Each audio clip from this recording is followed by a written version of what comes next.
Hello प्यारे बच्चों, कैसे हैं आप सभी। आशा करती हूँ कि आप सभी अच्छे होंगे और अच्छे से पढ़ रहे होंगे।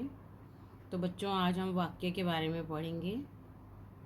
तो इस पाठ में हम जानेंगे कि वाक्य क्या होता है और वाक्य के मुख्यतः क्या अंग होते हैं। तो शुरू करते हैं। तो पहले हम जानते हैं कि वाक्य किसे बोलते हैं। शब्दों के सार्थक मेल से वाक्य बनते हैं। अब पहली पिक्चर देखिए आप बच्चे। है रहा खेल गेंद से बच्चा।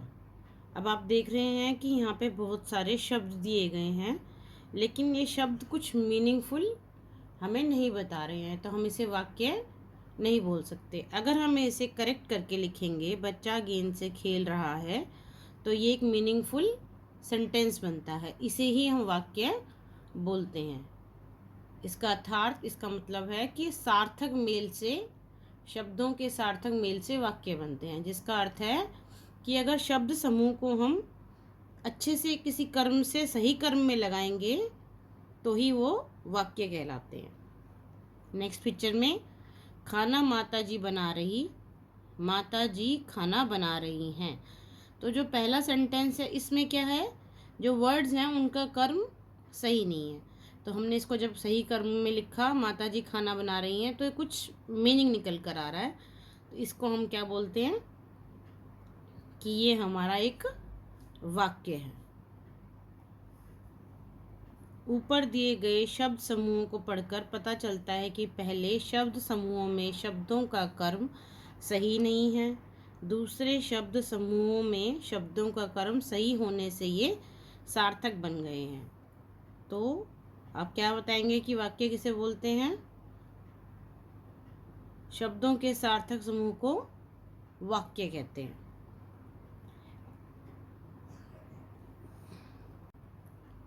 तो हम वाक्य की परिभाषा पढ़ते हैं।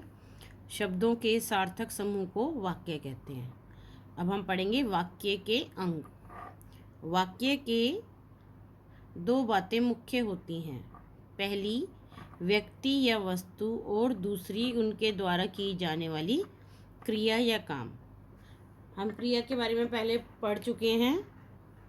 क्रिया का मतलब किसी काम का होना, जैसे हंसना, खेलना, पीना, नहाना, ये सब हमारी क्रिया होती हैं। जैसे ईना हंस रही है, तो जो व्यक्ति है या कोई वस्तु है उसको हम वाक्य का उद्देश्य बोलते हैं, और उनके द्वारा की जाने वाली क्रिया को हम विधेय बोलते हैं। जैसे ईना हंस रही है, तो जो व्यक्ति है वो है ईना, उसे हम बोलेंगे उद्देश्य। हंस रही है मीन्स ये है आपकी क्रिया, वो क्या काम कर रही है, वो हंस रही है, तो इसे हम वाक्य में बोलते हैं कि ये हमारा विधेय है। नमन दूध पी रहा है, तो यहाँ पे दूध कौन पी रहा है, नमन। नमन एक व्यक्ति है, तो हम उसको बोलेंगे उद्देश्य। दूध पी रहा है, क्रिया, क्या काम हो रहा है यहाँ पे, दूध पी रहा है, तो ये आपका विधेय हो गया। तो इनसे हमें पता चलता है कि वाक्य के मुख्यतः दो अंग होते हैं, उद्देश्य और विधेय। इस प्रकार वाक्य के दो अंग होते हैं, उद्देश्य और विधेय।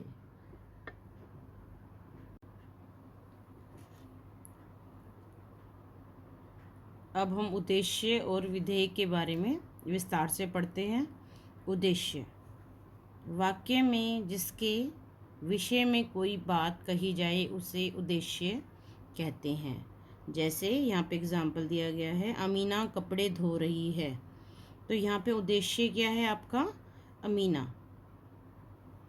पिताजी समाचार पत्र पढ़ रहे हैं, तो यहाँ पे आपका उद्देश्य है पिताजी। दूसरा, विधेय, वाक्य में उद्देश्य के विषय में जो कुछ कहा जाता है उसे विधेय कहते हैं। जैसे अमीना कपड़े धो रही है, तो अमीना यहाँ पे आपका उद्देश्य है और आपका विधेय क्या है बच्चों, कपड़े धो रही है। इसी प्रकार नेक्स्ट सेंटेंस में देखते हैं, पिताजी समाचार पत्र पढ़ रहे हैं, तो पिताजी आपके उद्देश्य और विधेय क्या है, समाचार पत्र पढ़ रहे हैं।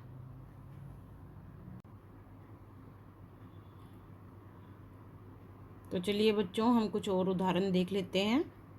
तो हमारा पहला वाक्य है, बच्चा हंस रहा है। तो आपका उद्देश्य क्या है यहाँ पे? बच्चा, और विधेय क्या है? हंस रहा है। दूसरा वाक्य, दादाजी सैर कर रहे हैं। तो दादाजी आपके क्या हैं? उद्देश्य, और सैर कर रहे हैं विधेय। रघु पतंग उड़ा रहा है। तो यहाँ पे रघु क्या है? आपका उद्देश्य, और पतंग उड़ा रहा है ये आपका विधेय। अनीता सो रही है।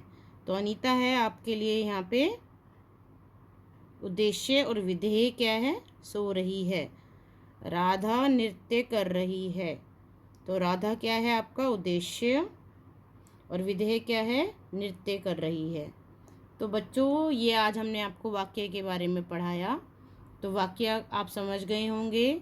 शब्दों के सार्थक समूह को हम वाक्य कहते हैं। वाक्य के मुख्यतः दो अंग होते हैं, उद्देश्य और विधेय।